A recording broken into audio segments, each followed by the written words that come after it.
Listen, we only get one shot at this. Why not live life on our own terms?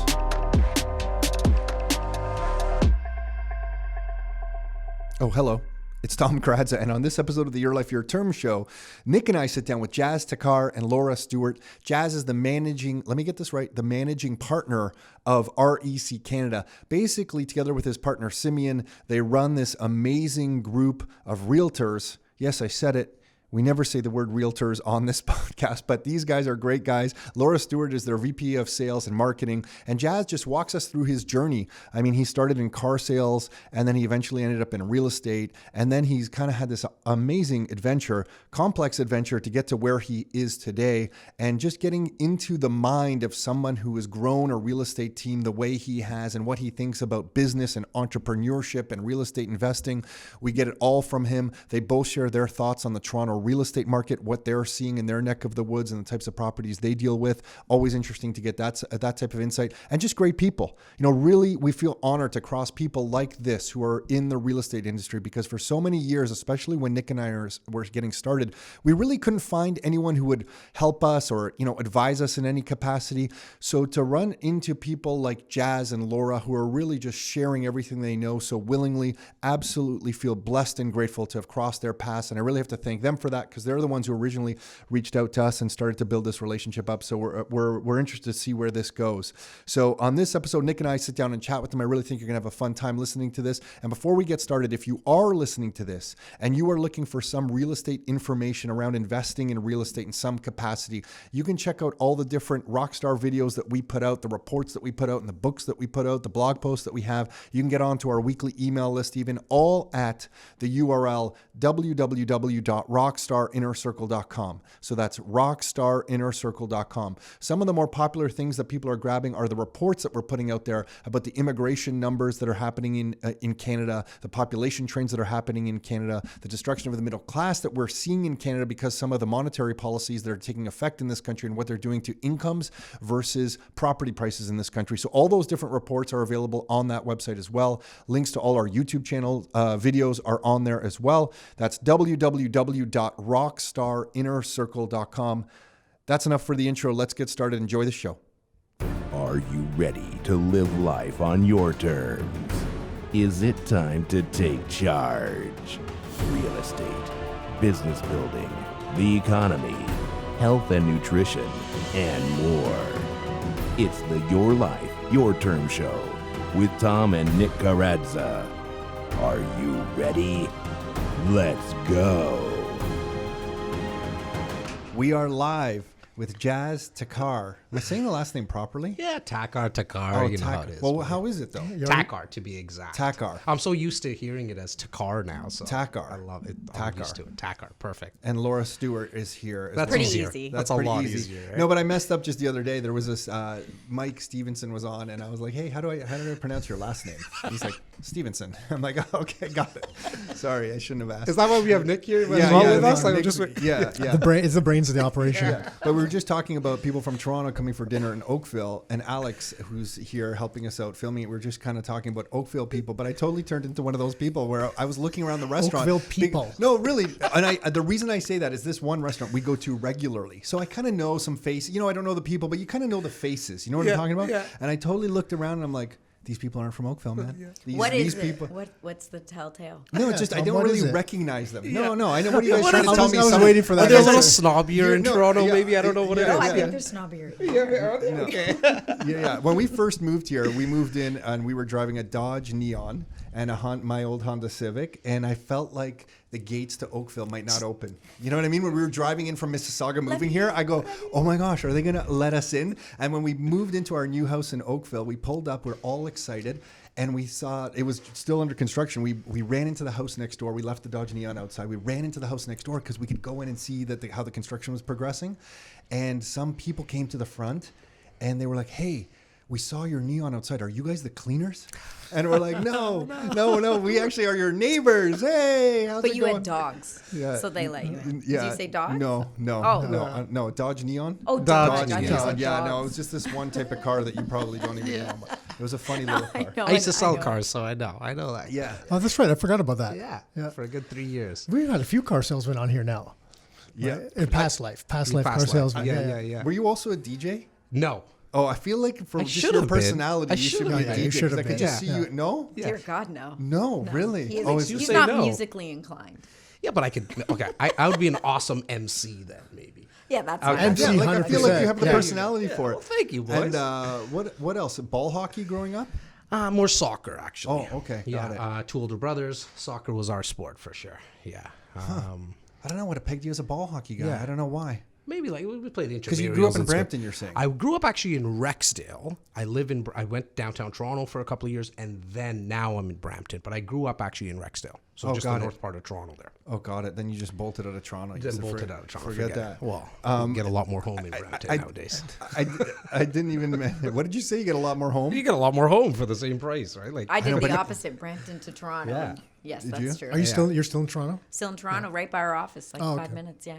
But you know what? It's changing. You don't get that much more home in Brampton anymore. Well, I mean, I think think of the prices in Brampton. definitely have appreciated, but I mean, if you compare it to like where Laura is by Don Mills, I mean, if you look at a 1 point, what's the average of bungalows there now? Like a About bungalow 1.4? there, 1.4, 1.5 for But 70-year-old 3-bedroom, bungalow yeah.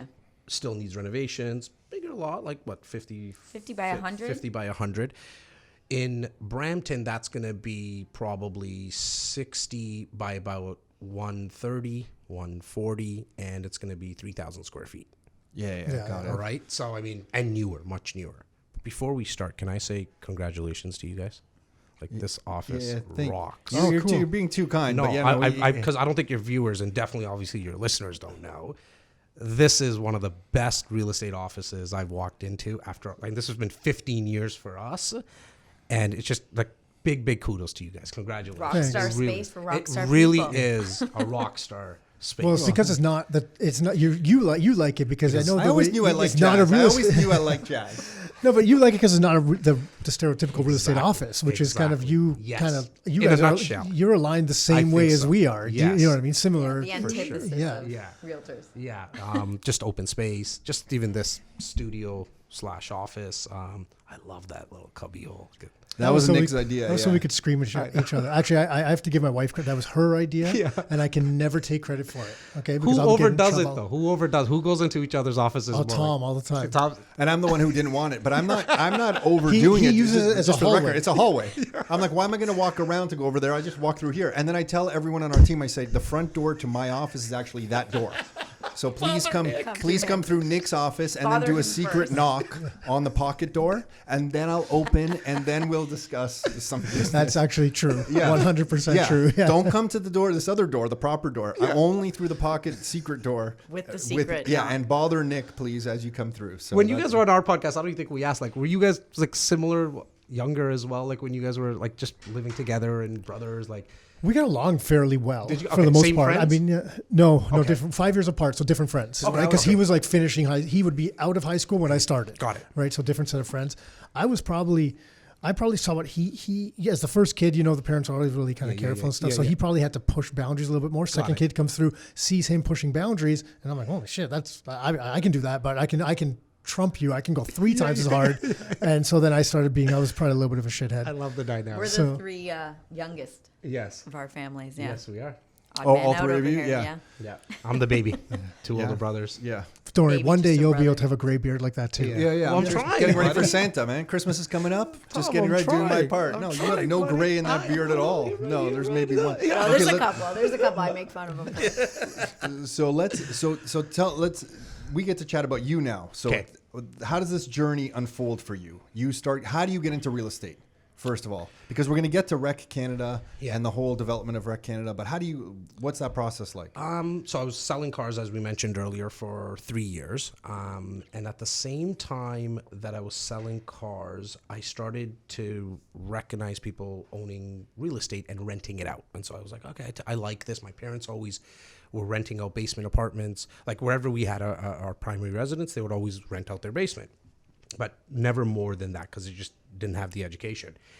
At the same time, I'm starting to think about investing into real estate. I sold 4 cars to real estate agents. I see their applications. I'm like, wow, okay, these guys make pretty good money here. But then English must be their 3rd or 4th language. I speak English kind of well, right? You and do okay. I do okay. Yeah. I love sales. I'm gonna try this out. Let's go get the license. I really want to learn how to invest. So I actually thought I was signing up to learn how to invest in real estate. We all know, as we're all licensed, the course doesn't teach you anything. But I said, okay, I'm gonna give this a shot. And about 2 years into it, well, let me backtrack for a sec. The first couple of months, I bumped into a gentleman who he's passed on now, but he really took me underneath his wing and taught me how to get clients, how to like show homes, just the basics of being a real estate agent. And then after 2 years, I was like, I got this. Like I got the hang of this. I know how to now get clients. I'm gonna start looking for investment properties. And fast forward, 15 years later, myself and my business partner, Simos, who really operates and manages our team. We have 37 real estate agents on our team. We have 10, 11 support staff. Laura's our director of sales and marketing. We got a media squad now, and we're trying to stay up with Rockstar Real Estate. No, you're doing great. You're doing. But I'm curious. Just the guy that took you under his wing. Yeah. Why? How did you meet the guy, and why did he decide to do it? Yeah. So funny story. So I'm in the business at that time for about 2 months, and when I was in car sales, we got a free car. I lived with my parents. The only bill I had was a phone bill. And so now for 3 months, for the first 3 months, I'm like, people are I'm with Remax, if we're allowed to say that. Great company. I mean, it wasn't a fit for me. But at that time, they were training me. Like the best training they gave me was, here's a phone book. Start at M or N. I'm like, what? Why M or N? They're like, well, generally people start at A or Z. Nobody gets the M. And I'm like, okay, like this is the training I'm getting. I'm going to go back to car sales. The owner there, family-run business. Till this day, we're very, very close friends. I walk by the fax machine, and there's a fax that just came through that says free business development seminar. I'm like, all right, it's free. It's not going to cost me anything. It's in Mississauga, not too far from where I am. I go check it out. There's about 150 people in a room like what you guys have here. And he asks a question like, who has a good website? I put up my hand. He's like, okay, great, man. How many leads did you get? Or how many deals have you done from the website? I'm like, none. He's like, how many leads have you got? I'm like, none.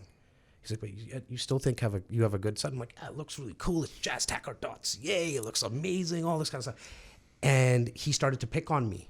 And I called him the next morning, and I'm like, man, I think I need you in my life. Like, and he's like, what do you mean? I was like, I need someone who's not going to sugarcoat anything. Like, let me be your, like, whatever you need. You want me to clean your toilets, whatever you need. And I don't even want to get paid for it. Just let me learn. And that he became an older brother to me. Like for 13 years, he was like a third older brother. I have 2 older brothers. He was the third older brother, just taught me everything that he knew. And then like the week of him passing, he was going up to stage. He was going on stage because he was kind of the front facing guy. And he just looked at me. He's like, man, I'm so upset at you. I was like, what happened? He's like, you should be doing this. And I'm like, well, where are you going? Like, why would I have to worry about this? I like what our setup is. You go to the front, clients come to me, I get on the phone, and 2 days later he passed on. Wow. But, he still lives on. His dream lives on. We wanted to be the top real estate team in the country. And right now for Royal LePage, out of the 18,000, I'm very proud. And this is really because my business partner, along with the 37 agents, we just got number 1 last year. So we did a little over 700 transactions. And so we're keeping his dream alive now. That's awesome. That is awesome. Yeah. I think he saw something in me. That's what, to really answer your question, Nick, I think it was just, he saw the hunger. Yeah. I think I came with raw talent, but he really molded it. I like how you recognize that you had the raw talent. Yeah. You were very humble in that. Very humble. I got the raw talent. Yeah. I have the raw talent. Yeah. The But you talent didn't wasn't understand there. marketing, so that's where Laura comes in because she's like, look, I need help. I think a website, if it looks cool, it's good. Exactly. Well, it's Jazz so in funny. that- I actually didn't start on the team as director of sales and marketing. I started as just one of the 34 odd realtors we had on the team. And I met with Jazz, and he was supposed to be my guinea pig interview. I was like, I'll try this company out. They're close by. I'll meet with this guy, but I have no intention of working here. And then I got sold right on the spot. Yeah, the raw What was it? What was it really? I don't think I've ever even asked you. Like, what made you? I think I was the first person that you met with. Yeah. So I hadn't sold anything prior, and I kind of was telling Jazz my thoughts, like, this is what I want to do. I want to get into real estate. I just finished my MBA. I went back to school and had 3 different careers by this point. I was really trying to find the right fit for me. And I don't know, you have a way about you, I guess, all that sales background. Like you. So the raw talent that we were talking about. We reverse engineered it. The foundation. The foundation Yeah. was there. Yeah. The raw talent. But you know what? How old were you when you decided to work with that gentleman? Because I'm imagining you didn't take all the commission on deals that you were doing. You were giving up a lot of the commission. And a lot of people, when they get into the business, just look at that split and say, I want to earn 100% of the commission. Whereas you just decided 23 years old. So you were 23 years old, and you just decided, because I guess maybe you didn't have that many bills, that listen, I will just work under you, and I don't care what the commission split's going to be. Exactly, because in car sales, it's 20-80, 20% to the salesperson, 80% to the dealership. Oh, interesting. So when I was talking to that Sounded first company, good. I was like 80-20. I was like, okay, so it's the same as car sales. And the broker's like, at Remax, he's like, no, you get 80. I was like, what? I get 80% and you get 20%? I'm like, yeah, we're good. Like, I thought I was robbing him, right? And so when I met with this gentleman, for the first, I think it was like the first 2 years, I was probably no more than 50-50 for sure. I didn't even care. Like, I have no idea. Not that he would have taken advantage of me, but if he did, I didn't care because it was what he was teaching me. First and foremost. How did you recognize it? That's what Yeah, most that age is people tough. do not get. I don't understand how you recognize that. I knew that, like, okay, so sales for me has been since 12 years old, really going back to since I was 6. Like, I was the first kid to put up my hand when the teacher said, who wants to help with the book sale? Who wants to help on, like, selling the Christmas ornaments? I don't even celebrate Christmas. I was like, yeah, me, just to get out of class. I'm sure, like, looking back now, just not to do the work that everybody else was doing. But I knew at a young age, okay, this is my talent. Like, I know I just need someone to direct it properly. And I knew it was that gentleman. That's rare. Okay. When I saw him on stage, I became a fanboy. Like, instantly, I was like drawn to him. And he wasn't like a hard sales guy. And that for me was important because I'm not a hard closer. Like, I'm not you gotta buy 7 and you gotta buy now and wait, there's more. No, like, you're selling on energy. I People think are buying so. into your energy. I think that's what it is. But I'm also like, yeah, take your time. Like, you're spending hundreds of thousands of dollars. Like, I hate being pushed to buy a pair of shoes for $100, let alone have the audacity to push somebody to spend hundreds of thousands. So of what do dollars. you tell people now? I think, is it Luke on your team who's like working with you? What do you tell younger people now? Yeah. Or what would you tell a young realtor now who gets their license, who Yeah. looks at a commission split of 50-50 and says, whoa, Yeah. I want it 90-10 or 95-5. Yeah, you know, if they're I'm just- gonna- if what, there's- what- yeah, what's your mentality in explaining, like, hey, here's what you're going to learn? Yeah. I'm looking, so I'm actually just sorting and convincing. So for Luke, for example, he came to me in this, like, the same way. He was like, Jazz, don't pay me. So for 4 months, I think, Laura, Yeah, he 4 months. was an unpaid intern. And then now he's getting paid like a salary to be an assistant. He's learning the ropes. And so to answer your question, Tom, I would say, look, if commission if that's what's on your mind first, we're not the right place for you. We're just not the right place because we're actually not, like, me personally, I don't even manage anyone. Like, I'm truly trying to develop leaders. That's what I wake up with in the morning with, the mindset with, I go to sleep with that I'm really trying to develop leaders to actually grow out their own teams. And if you're worried about, 10% here, 20% here, there, it's just not going to work out. You don't with get the us. big picture. You don't get the big picture. Yeah. You're not seeing the forest for the trees, right? Well, Yeah, go ahead. sorry, it's so funny because when I started working with Jazz, I get asked a lot, like, how in such a short period of time have you moved up sort of the ranks, I guess, to work with you and Simeon so closely? And I say, because I would have done it for free. Yeah. I pretty much did. I mean, I saw what they were doing with investors. I helped them out at one seminar one time, and I was like, whoa, like, people are like throwing checkbooks at you, like, please, like, take our order, you know what I mean?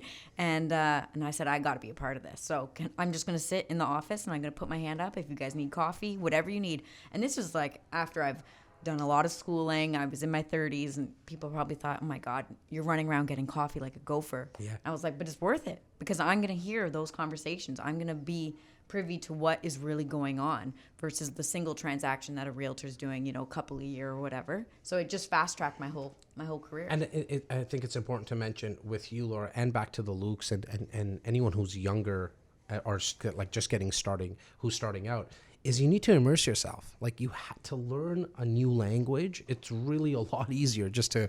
It's a shortcut to hang out with you. You're shortcutting everything. You're buying so speed. quick. You're buying speed, right? Like rather than trying to learn something online, like a new language, just go to the country for 3 to 6 months. You'll probably learn a lot quicker. It's the same thing in sales and whatever else you want to do, right? What I find fascinating about you, though, is that you understood you had this talent. Like, So I it's know not we're my joking looks. about the raw It's talent. not my looks. Yeah, no, it's the talent. Let's God. face it. I mean, you're a good-looking guy, dude, but the talent's really high.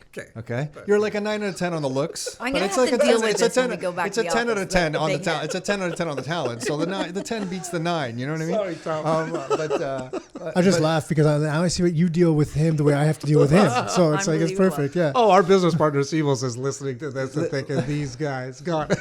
When Nick's always concerned, we were doing some Zoom calls, and I'm like, listen, I know my jokes are funny, so even though I can't hear you laugh when I'm saying my jokes, trust me, I know you're laughing out there, so we're good. I'm gonna say the joke, you're not gonna laugh. Even that got old for you on Zoom. Tom, because Tom loves his own jokes. And on Zoom, though, even that got old for him. It did get a little old on that one, but what I was gonna say is, I didn't understand myself that I had any sort of talent, so I'm interested that you said to yourself, like, I understand what I'm good at. Yeah. What I understood was failing fast. Like, I went from a programming job out of university to Oracle because I knew going to the top tech company, even though it was a tech support job, which is really looked down upon. When you're a programmer out of school Okay. and you go into tech support, that's like a huge step down. But I thought, hey, if I'm going to the vendor direct, I'm going to become the master of this stuff. So I'll take a step down for a few years, but it's going to rocket me later.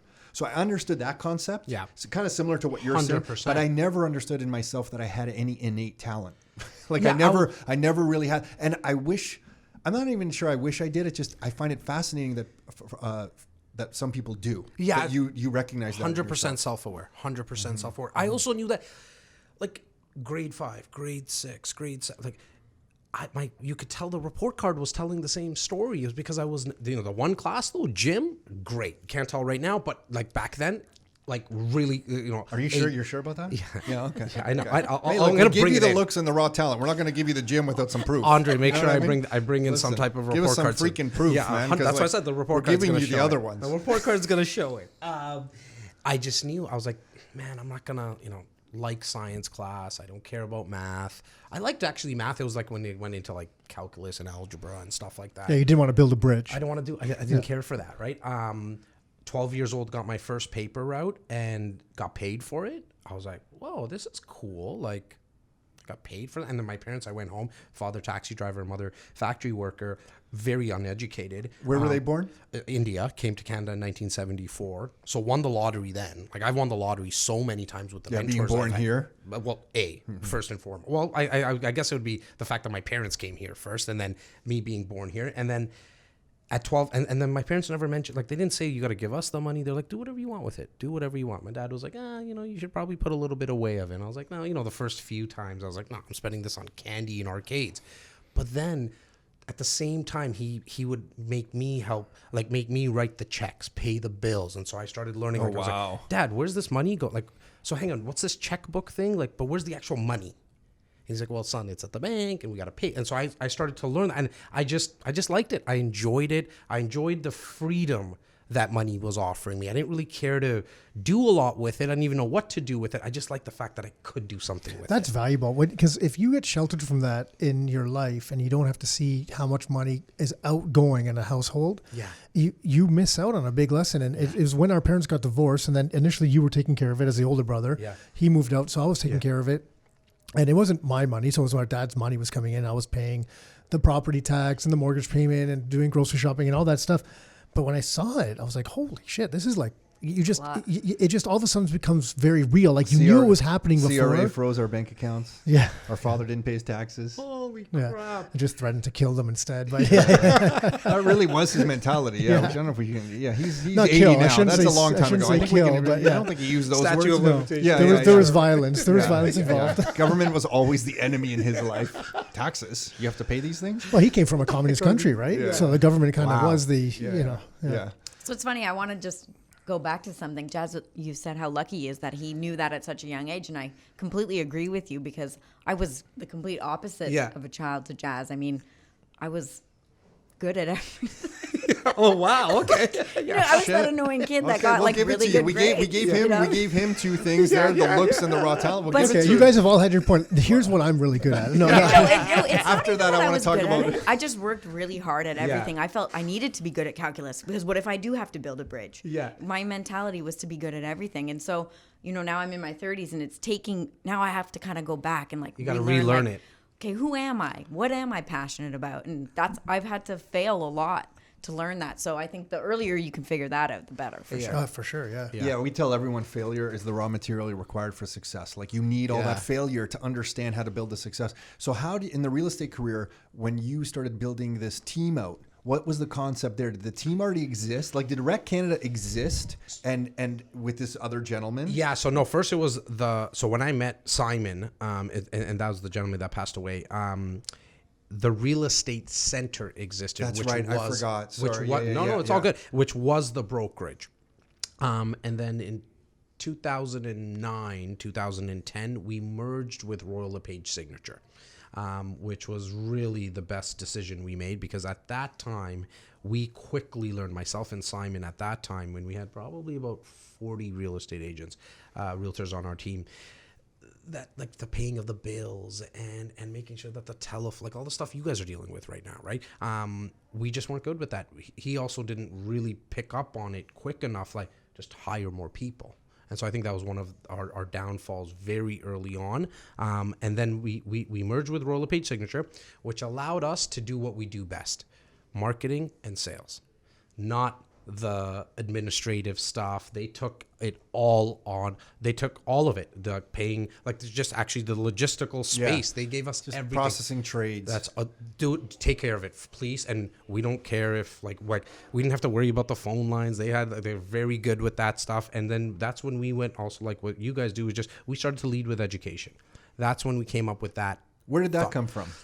You know what? I think it came out of one of the meetings we had with a couple. It was myself, Simon, and Simeon, who's actually, just to confuse everyone, that's my Your current business partner. partner, We're in a meeting with a couple, and after we're finished, it was probably an hour long.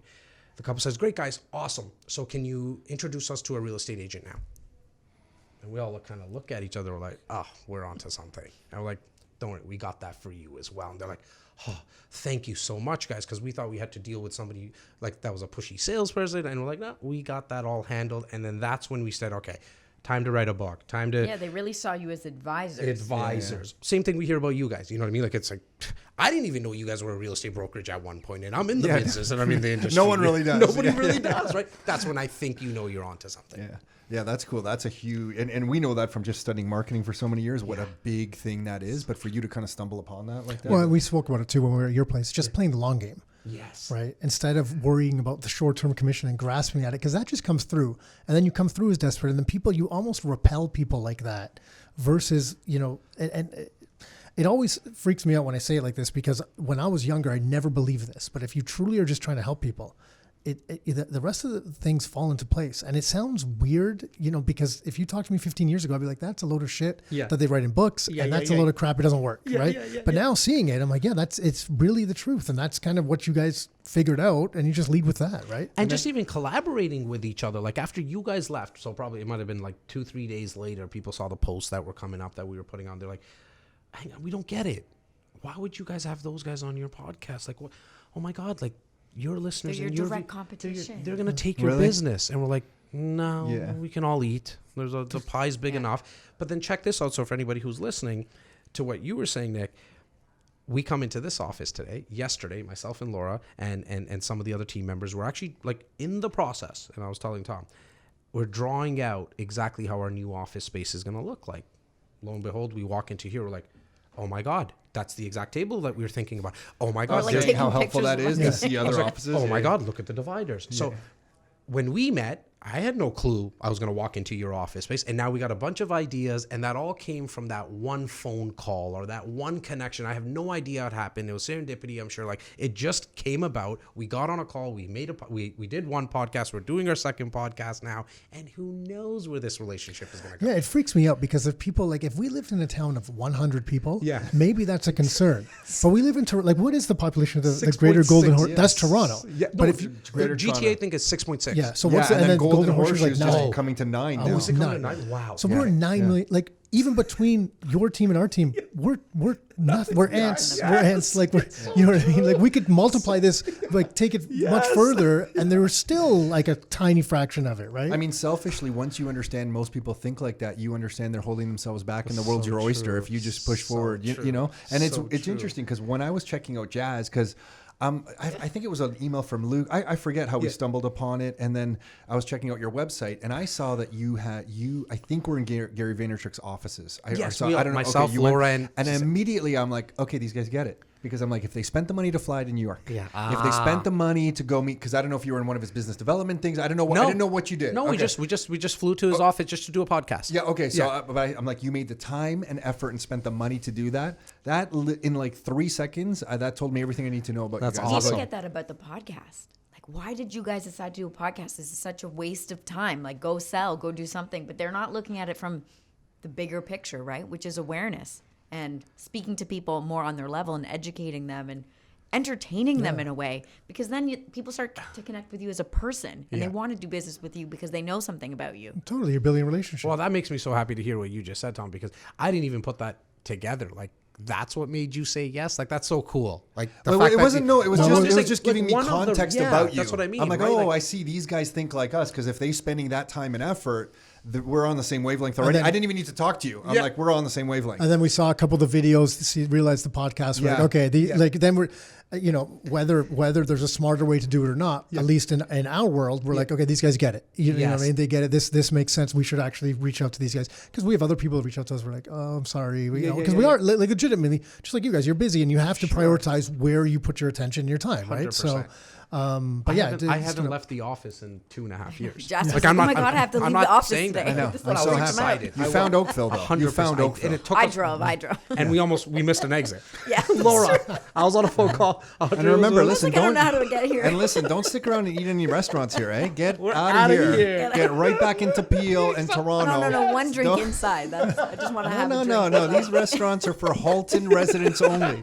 You have to pull out your driver's license soon to eat at a restaurant. Are you from this area or They're all not? going to have like fake IDs again. Yeah, fake IDs. I'm from Halton. Yeah, here I can eat at the restaurant. But and so then Rec Canada, when you're growing that team, I guess.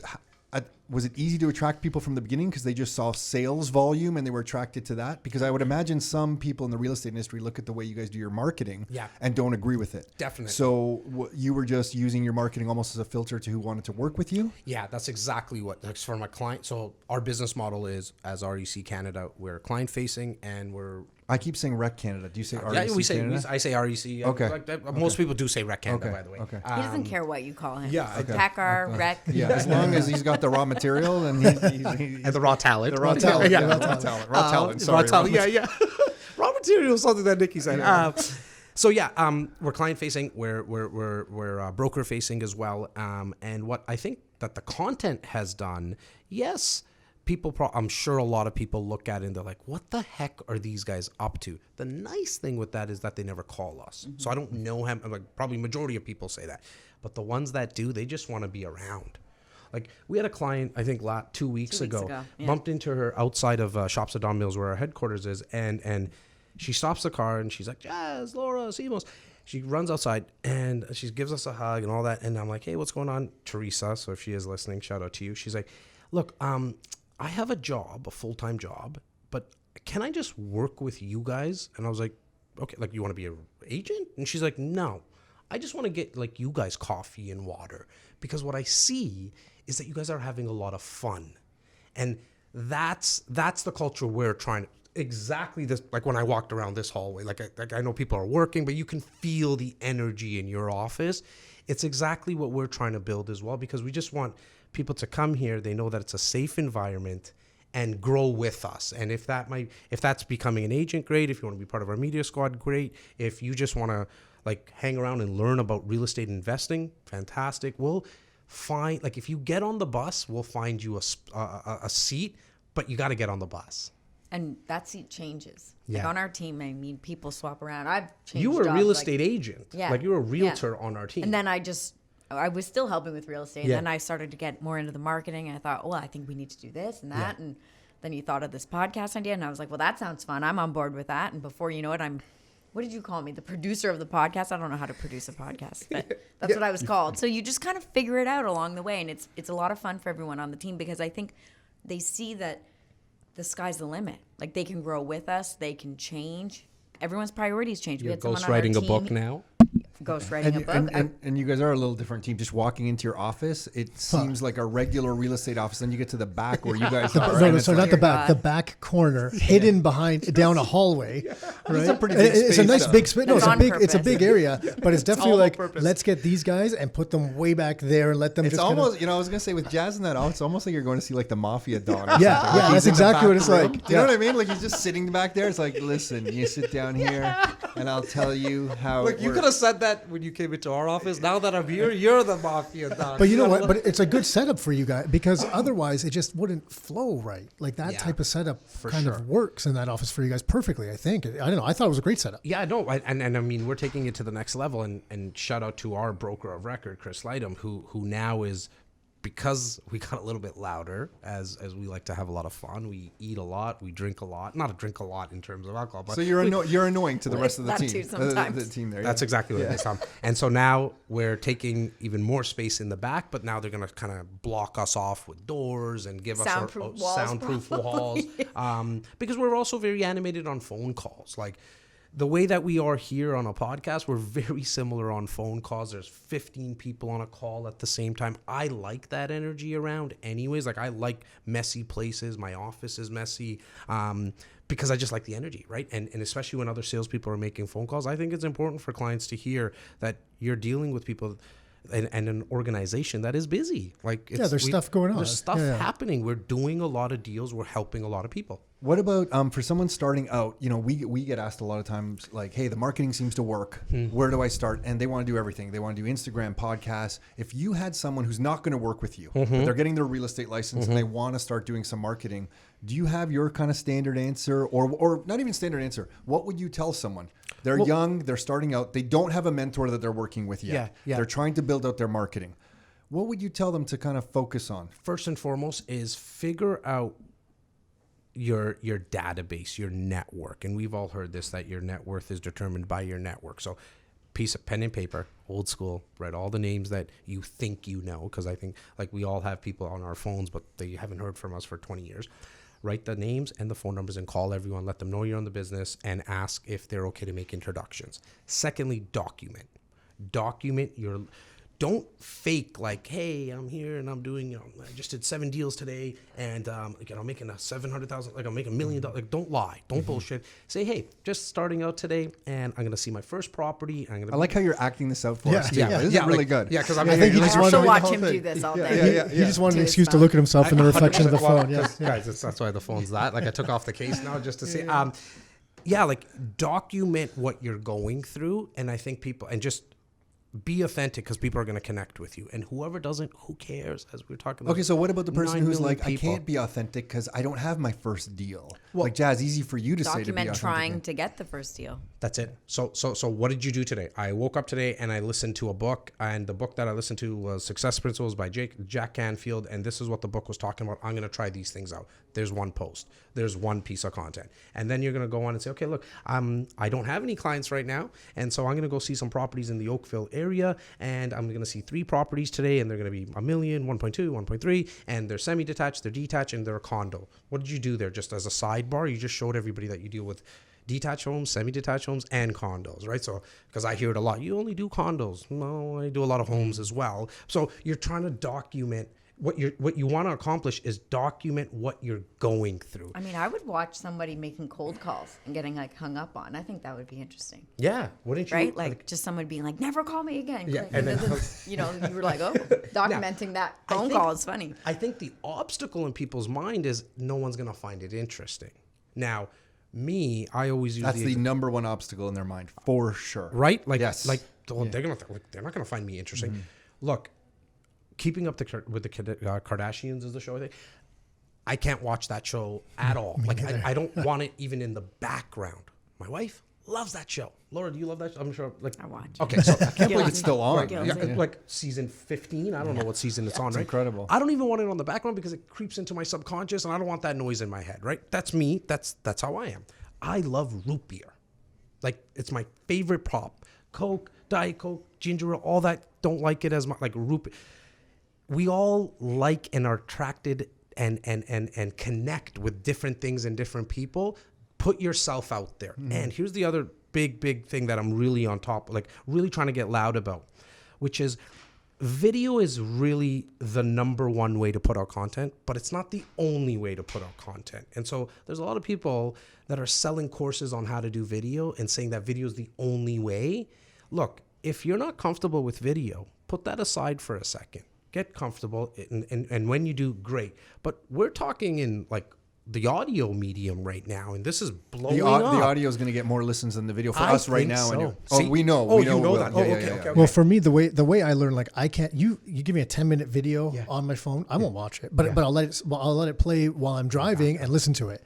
Right? Like I will not sit still and look at a video. It's just not who I am. So for a lot of people though, because it freaks me out because I can't believe how many people will sit down and watch a podcast. I'm like, what do you mean you watch a podcast? Like you don't listen to it? They're like, no, I watch it. I'm like, oh my. So for me, it just freaks me out. So to your point, the person that's going to double down on audio, they might not get the video people, but there's a lot of people still that want audio, and you don't need everyone. And I think that's what people are always worried about.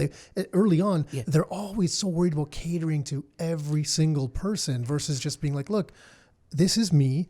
And I just need a few people to like me, and that's kind of it. And I think what Jazz is alluding to there too is also you can play to your strengths, because if you feel like video is not your thing, do the blog post, do the written word, do whatever it is, however you feel comfortable with content creation. And I think with you, Laura, that was like your number one thing. Yeah, that's what I was going to say. The third way to do it is create a blog or like write really well thought out posts like for Instagram and put a nice picture with it. Like you don't have to do video or audio. Just do whatever you feel the best at. There's people I follow on Twitter just because they take data and they put it into a good, well laid out graph. And I follow them, so they're putting out content, and it can lead to a furthering of the relationship or me investing some of the resources, whatever, because they take public data and put it in a nice format, easy to understand. And I'm like, wow, that's valuable to me. So I do that. So, and that's all they do. It's even a whole other world, right? I mean, taking pictures. I mean, I can't remember the gentleman's name who started Humans of New York, but he just started taking pictures of people in New York. And now he had, like, I don't know what he's earning now, probably 10, 15 million. That's an Instagram account, Humans of New York? I don't know. Like, if you check it right now, Tom, I think like probably 15 million followers or something. But then he wrote a book. All he did is put a little bit of writing along with his pictures. He has, I think he has a YouTube show now. And the YouTube show is just his pictures.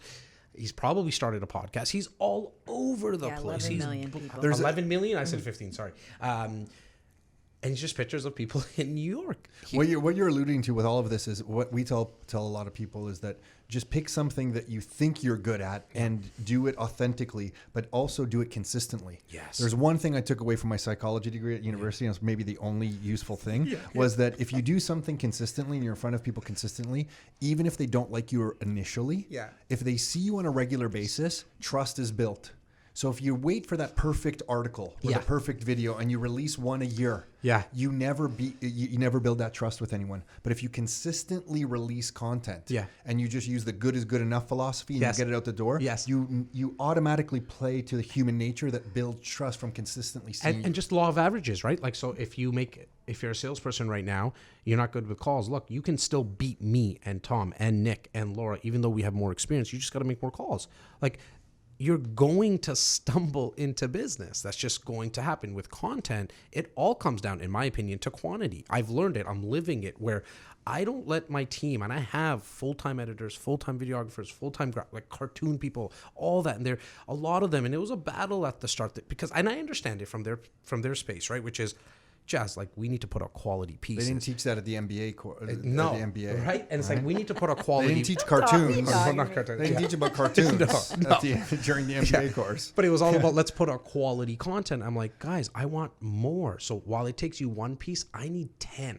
Because then the quality is going to come out of the quantity, because then the marketplace is going to tell me. Because it doesn't matter about Andre's subjective opinion if his content was good or not. To him, it's going to be good, and he's going to wait hours, and God bless him, he's an amazing guy, but it doesn't matter to me. I want the marketplace to decide, like, hey, that resonated with me, that didn't resonate with me, and then I can make changes to it. Now, what I will say, though, is that a lot of people aren't as confident as Jazz, right? He does have I was going to say he has a lack of confidence issue going on. There's a certain level of confidence. Yeah. Some people say, well, I'm not like Jazz, and I mean, it takes me 15 takes just to do one video shoot. Just the other day, I was doing, what was it, a 30-second promo for one of our videos that we were putting up. I had to close the door, do it by myself, and it took me so many times. I'm sure my there's some days it just doesn't happen. Yeah. But then you know what I did? I took all those clips of me messing up, merged them together, and I posted that instead of the perfectly done. Because if People you put like that it out more. there, then it was like, now it's done. No one can make fun of me. What are you going to say now? You know what I mean? Like, I know I messed up, and Often I'm people showing like you. it more because it's more real anyways. 100%. And look, we drove here today, Laura, and I think there was one point where I was on a call, but I heard you put the radio on, for example, and then you were fidgeting with the AC and heat or whatever. You were speaking with Andre. When you started driving, I have a feeling it was 10 and 2, mirrors first, seatbelt on. Well, I'm side not that mirrors. anal. But you know what I'm saying? Like, now, fast forward to how long, I don't know how long you've been driving for. It's like, yeah, I got this. Can I have a phone? Can I have a coffee at the same time? Like, the confidence, experience breeds the confidence, right? And so that's why people need to get, I think, whoever's listening, you need to get started, even from an investor's perspective. We're big believers that as an investor, you might be thinking, what the heck are you guys talking about content?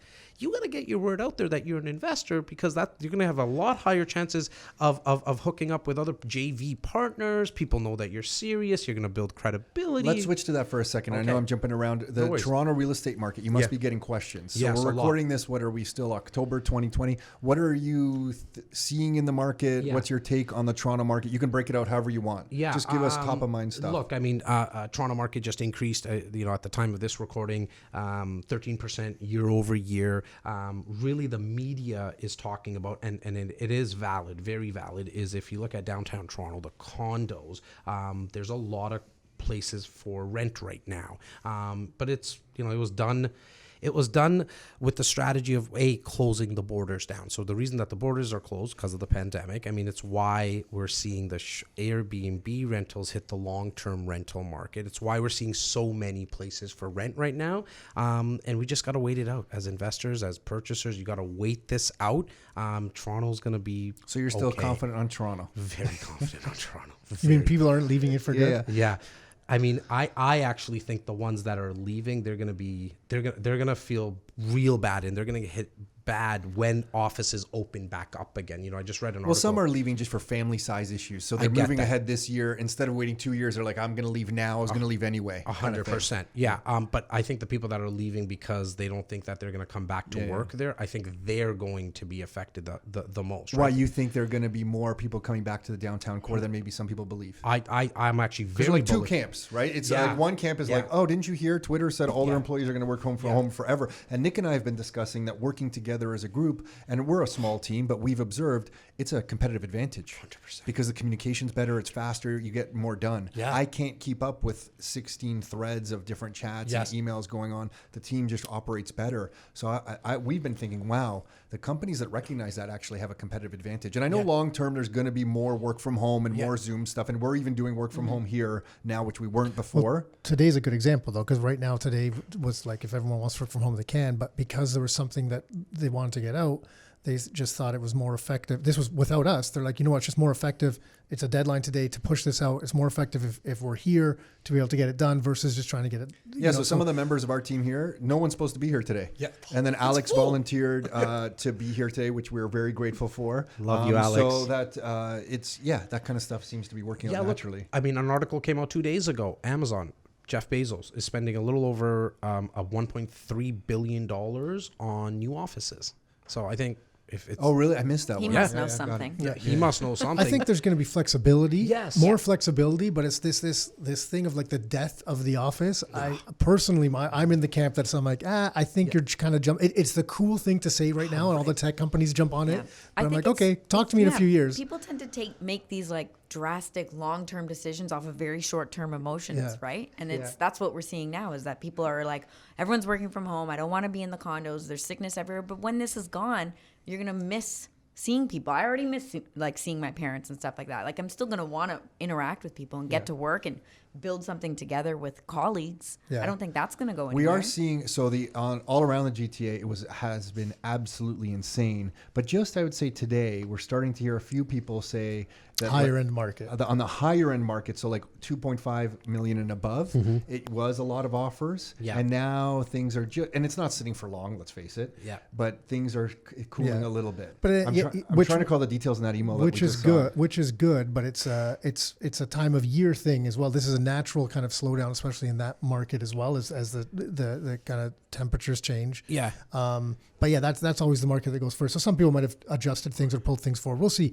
We're in such. I'm fascinated to see the next 6 months. Well, yeah, we're in such a unique Yeah. time that we don't know how many people pulled things forward and stuff. We got to see what things and what's the government going to do? Are they going to keep flooding the markets with money because that changes things too, right? Right. I mean, if interest rates stay as low as they are, I mean, to get an interest rate for 5 years under 2%, I mean, it's just unheard of. They're not going anywhere. They're not going anywhere anytime soon. I think it really comes down to when these borders are going to open up again. And so I don't know if you know this, so the non-permanent residents to some students, and we were getting, what was the number, man? I just had this number. Is it 80,000 a year?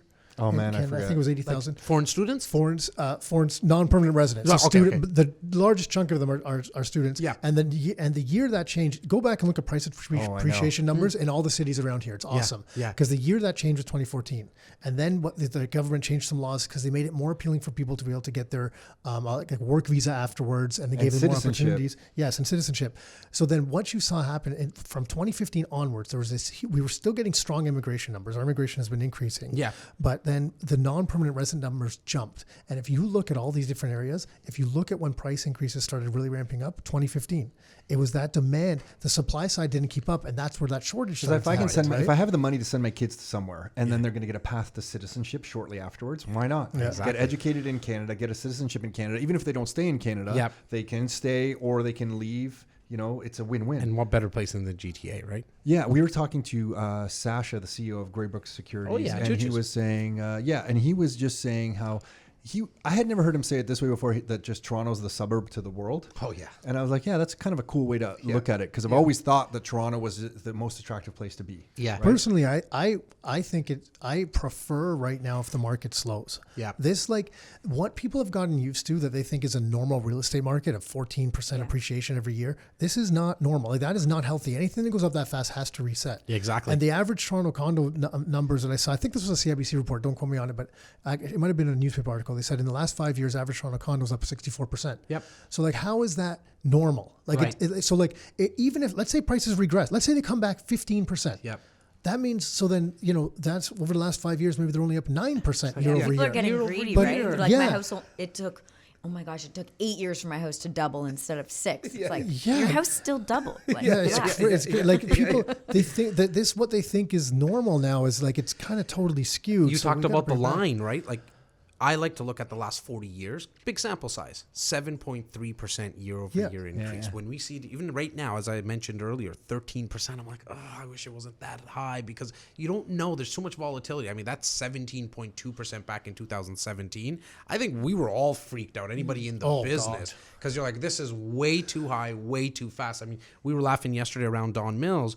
every week prices were increasing by 100 grand. And A house everyone on who my knows street you're in selling, real, I'd say there's another 100 grand I just made on paper. and everyone who knows you're in real estate is like congratulating you, and we're like, listen, this actually isn't good for the real estate market, and it's hard to even get properties because there's so many offers. You had to Exactly. work so much harder Yeah. to get something. When it's a to buy nice something. slow market and you have trusting clients, Yeah. that's the best market for a team like you guys. Yes. Because then you can just effectively get properties. Well, and right now in downtown Toronto, we're seeing condos stay on the market a little bit longer. It's shifted. It's no longer a seller's market in downtown Toronto for condos.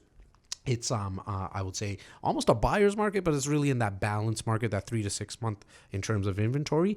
A lot of our clients are picking up those condos on the resale market because they know, okay, look, I'm going to pick this up at maybe about 90 cents on the dollar. You can never say that in downtown Toronto. And they can for take the their last time to decade. decide. To decide exactly. They don't what- feel rushed. Exactly. Like, put in the offer, go firm right As now. long as No you, conditions. As long as you look at investing in real estate from a long-term perspective, it doesn't really matter if you bought in 2017 or 2014 or this year, because it's going to go up. Yeah. You always say it, like real estate goes up and down, upwards, right? So just buy and then hold it, That's and then it. kind of Refinance shut your ears it, off to for everybody sure. else. Yeah, that's it. What's next for you guys in the team? So your new office is going to be built. You're going to continue growing the team for people who reach out and find you guys, I guess. Because if you're like, I don't know, we don't have, I think Nick and I, we don't have, I don't know. Jazz has nothing to do with it. He's like, I don't know. Yeah. He's It's like, deciding. because we don't have a master that- business plan. We that's- just keep doing our thing, working with I clients, love keep that. sharing education. I love it. And just kind of growing organically. Yeah, so that's kind of our thing too. Though. Yeah. That's why I think Jazz looked at me like, I don't know. Yeah. What are we doing? Between Laura and Seamless will talk a lot about that aspect of growing the team. I love what Dr. Martin Luther King said, right? He said that you don't need to see the whole staircase. You just need to see the first step. In my head, I'm just seeing the next step and then the next step after that. I spend a lot of time on the content side of things. And that's really what I want to expand Yeah, you love it. on. So it's not work to you. You're just going to keep doing it and see where this I'm goes. going to keep on doing that. And then as more people, the right people, we're looking for the right people right now. We're trying to find Someone like you, I could see even breaking off and just being a media personality, and real estate's one of your business. No, for real. And media is one of his appreciate it. businesses. So And far, then he was a might- DJ and MC. I mean, I agree. I agree with what you're I thought he saying. But played ball yeah, hockey too. He told me he What didn't play can ball Jazz hockey. not do? No, he said he can't Brampton play ball ball hockey hockey. star. That's how it started. That's right. It was the Jazz, Brampton you know, ball he hockey can star. also touch This his is tongue my to his nose. This is just my stereotypes coming because I knew Can he's you from touch your Brampton. tongue to your Yes, he nose? can. Oh, you can. The reason I was totally playing stereotypes on the ball hockey stuff too, because when we had a pretty badass ball hockey team in university, and then we entered some leagues outside university, and the baddest teams would Indian guys from Brampton would just I know exactly who you're talking annihilate about, us. just so you know, Tom. Annihilate I know us. exactly the And I'm like, teams. who the hell are these guys, man? They are amazing. Like, But you can't put skates on us. No, I know. No, don't put skates a on couple us. guys actually. A couple guys. I know a couple guys I have played with skates. But ball hockey? Yeah, it is. What the hell, man? Seriously, I don't know what's going on in the Indian community in the ball hockey. It's but true. I don't know where it started. I don't know from, where it actually. started either, but it's. I mean, pretty- we're good field hockey players, Indians, but maybe that transferred Maybe that's over. what It's it just is. badass Yeah. ball hockey players, man. But okay, and then just your time management. I find that like some people will ask Nick and I our time management stuff. Yeah. But I find you're someone who likes what they're doing, so you're just showing up every day and executing stuff. 100%. Like you don't have like this daily routine that you stay by. I have the daily routine of Did I love what you have there beside you, right? That piece of paper with pen, because that's exactly how I start my Here, day. see all my notes that I had prepared for And you I guys. love it. It's so Everything I want detailed. that. REC. Yeah, I usually start like that too, and it doesn't go anywhere as planned.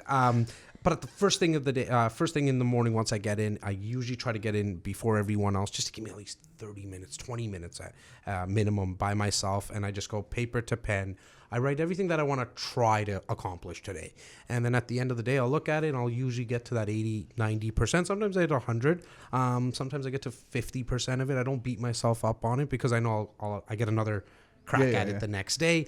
I do have a lot of support people around me that makes life a changes lot I was easier. going to say, learn to be a master delegator. Yeah, I think And that's yeah. not because you're passing the buck. It's because that's how you're going to get more done. So the bigger your team is and the more qualified they are to help you out, Yeah. I think that's been a game changer. Yeah. Well, Laura, what about for you? Are you using lists, or how do you keep yourself organized? Oh my goodness. I am a systems person. Yeah. I build the systems for our team. So like spreadsheets and like if this happens, then these are all the events that follow.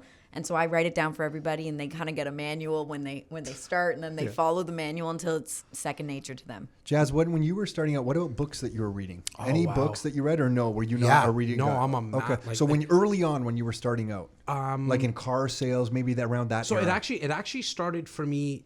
Simon, my mentor, he handed me. Actually, I saw it on one of his shelves, like you have behind you there, Tom. An Anthony Robbins. Yeah. One of his early ones, 70. Awaken the Giant Within, maybe, No, that was or the Personal book, Power 2. I think it was Personal Power 2. It was the 7-day Personal, audio it set. was probably Personal Power, the first Personal one. Power, Yeah, the okay. first Yeah, one. And I looked at it and I started laughing. I was like, dude, you listen to this guy? This is the guy that I used to see in infomercials. Yeah. I'm like, who the heck listens to this guy? And he's like, Jazz, you ever like even put in a CD? I was like, no, not like other than a music CD. And I got hooked. I heard Anthony Robbins' voice, and then I picked up Jack Canfield's Success Principles, the late great Stephen Covey, 7 Habits, and then I got hooked on that self-help stuff. Like those books for me now, audiobooks and podcasts. I haven't read a book in probably 4 or 5 years because of audiobooks, but I'm a big believer of garbage in, garbage out, right? And so, talking about the pandemic and talking about team, the first thing we did within a 3-day period of the right off the lockdown, bat. once I understood what it meant, like I didn't understand what a pandemic, like I was like, what do you mean? What's happening? What the We're all heck is locking going shelter on? in place. What does this doing? all Oh my mean? God, I forgot about that term. Yeah, right? And I was like, oh, okay, so I think everyone's taking this serious. Because at first I was like, guys, everyone, 2 weeks. Take a vacation. we all Everybody said Long that. March I'll see you in break, 2 long weeks. March long break. March break at that time. Yeah, 2 And- weeks to flatten the curve. Remember that? Yeah, 100%. I was like, 2 weeks, this is good. But then 3 days in, 4 days in, I was like, oh shit, I don't think this is going to be 2 weeks. Shut off. I haven't heard Trudeau speak since the first time he spoke. The whole country was watching that first week, though, right? Weren't we First all week watching? at What is he 11 saying? o'clock, I think, every day. So I did the first day. First day, I remember we were all in the office. That's when I said the 2 weeks. But then 3 days in, I was like, okay, I don't think we're coming back anytime soon. At least for the next month or whatever, guys. We opened up a Zoom conference from 8:30 to 6 p.m. And I said the 5 people I need is 1, 2, 3, 4, 5. Guys, be on that with me all day. When you want to eat, go eat. When you want to drink, do whatever you want. But please just have it on. Let me know you're there, and I want you to know I'm here. Go to the water, do whatever you wow, need. so We'd you be left on it running. mute half the time on phone calls and So whatnot. now we know who was sucking Toronto bandwidth all Yeah, day. that was us. That was us. That was us. But we did that for 10 weeks, 11 weeks. I think it was 10 weeks to be exact. And then we started to kind of trickle back in. But for that, Yeah, because the office was closed. well, like we were still all essential that's service. right. Yeah, okay, But we that's right. decided for 10 weeks not to come back. Okay. But for 10 weeks, I just did not allow. I tried my best to keep the 5 people really honed in and shutting out that negativity. And I figured that if I can do it from 8:30 to 6, they're going to get tired. They're not going to go watch news at the end of the day. They'll go to sleep and do it again in the morning. And that strategy got us through, in my opinion. You know, that the first 10 weeks, first week we did nothing. First 2 weeks, like in terms of sales. Then I think in the latter 8 or part of the latter 7 weeks, call it, I think we did like 25, 30 transactions, Yeah. and things started was like to a huge- change.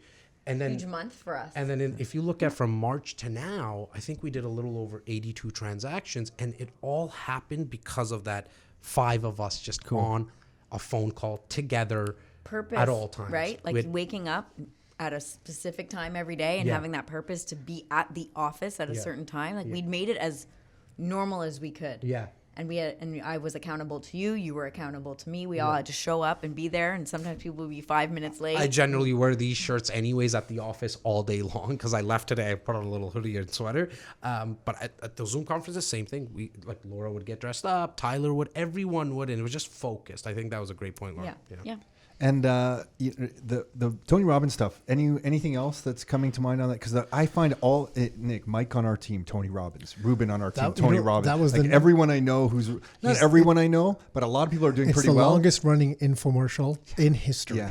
Like It's in history. How It was- many episodes? There was a period of like copies that? 7 years or something, and it was on for 24 hours a day around Yes. the world. Yes. Somewhere Yes. around the world, that Yes. infomercial was playing. Him and Lisa Gibbons. I still remember who he was doing the infomercials with. Lisa Gibbons had a Yeah, I remember. right. She was, Talk wasn't show she host. from like Entertainment Tonight or Entertainment something? Tonight or That's something. right. Yeah, That's right. yeah. He used to walk on Venice Beach. I remember watching it late at night and just laughing like, Yeah, that's right. It was on Venice. Speaking Beach. of sales, there's a salesman. Yes. That guy is, Yeah. I mean, you know, Yeah. his sales abilities off the charts as well. Oh, you know? So is Tony Robbins stuff just virtual now, I guess? Because his Yep. are all live events. Yep. Yes, Yeah. yeah. Is it Oh, and virtual? they did amazing stuff with I their think I stage heard that, and yeah. all the videos. I mean, talk about pivoting and doing it really quickly, because that would have been one type of industry that would have been shut down like that. There's a number of places in kind of larger U.S. cities that what they did is they set up these virtual studios. So like that, where there's the stage in the middle and there's screens around them. So then these types of companies can go and rent that out for their events and stuff like that. So these AV companies, because they were like out of business as well, some of them were smart enough to be like, okay, we're setting up a studio now. Yeah. We're going to set it up for you guys. You We rent were it out. just in one and of these then- not too long ago. Yeah, So- we saw one in Woodbridge. Yeah. These guys pivoted. Well, I just saw pictures of what you guys did.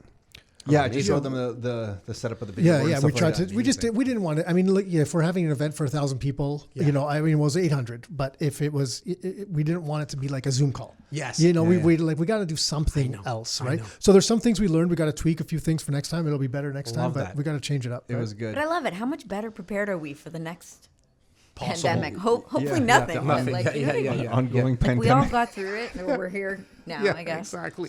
So reccanada.com is the URL. Who's the idea? So top performing team in Canada for Royal LePage. Am I correct saying that? Yep. Top performing team in Canada for Royal LePage. That's really cool, man. Thank you. Congrats to you guys. Thank you. That Thank is- you. I'll pass that on to everyone else. I mean, hopefully the team is listening right now. They're the ones, right? Like they every single day right now as they're listening, they're probably showing a property to somebody. Yeah. But I know how big of a deal that is too, because we're not in a brokerage of like No, we're Royal- the top performing team for Rockstar Real Yeah, Estate we're- nationwide. Yeah, Of what? nationwide. Yeah. We're not team number one. Yeah. So Actually, we're This North, is two number North one America teams. wide. yeah. Worldwide. I guess it's Yeah, actually worldwide. global. All right, guys. Okay, it's universe. It's universe. It's actually a universe for Rockstar Real Estate. It's two number one teams sitting down there. Wow, this is amazing.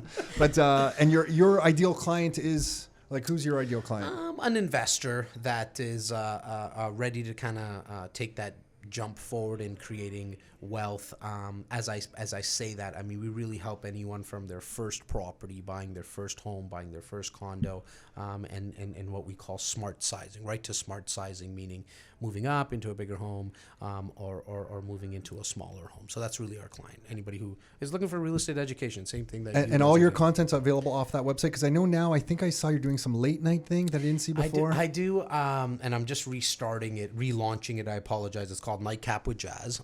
So I do like to drink some scotch and some and cognac, and instead of doing that during the day, which I've never been a person to do, but I do. So you're not a raging alcoholic. Yeah, at I'm the not a office? raging. Okay. No. He's sorry.